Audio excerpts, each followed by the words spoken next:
Police अधिकाऱ्यांची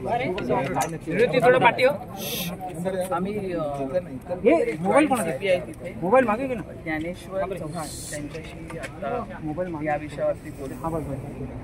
एक तर ह्याच्यामध्ये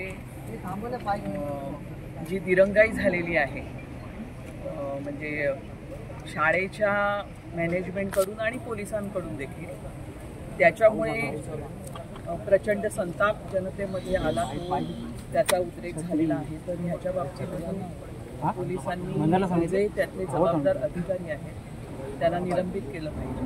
त्यांनी असं म्हटलं की त्यांनी त्या शितोळे मॅडम त्यांना निलंबित केलेलं आहे।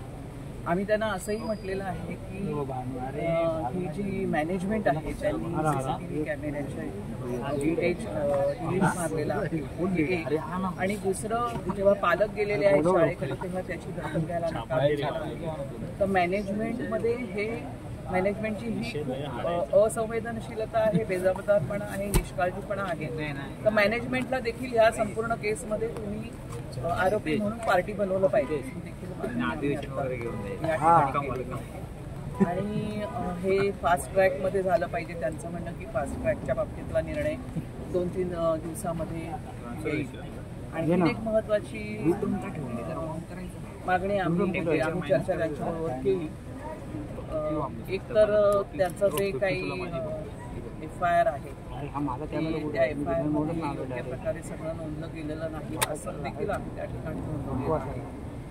परंतु त्यांचं म्हणणं की ते आहे, सर्वच गोष्टी FIR मध्ये दिसणार नाहीत, परंतु मेडिकल इन्व्हेस्टिगेशनमध्ये अनेक गोष्टी आलेल्या आहेत। तर आपल्याला ह्याच्यामध्ये लक्ष ठेवावं लागेल ह्या संपूर्ण प्रकरणामध्ये। मी त्यांना असं विचारलं की आपल्या ह्या ज्या पीडित मुली आहेत त्या सुरक्षित आहेत का, तर ते म्हणाले की ते सुरक्षित आहेत, सुदैवाने सुरक्षित आहेत आणि त्यांना खूप मोठ्या इंजुरीज झालेल्या नाहीत, हे देखील त्यांनी या ठिकाणी सांगितलेलं आहे।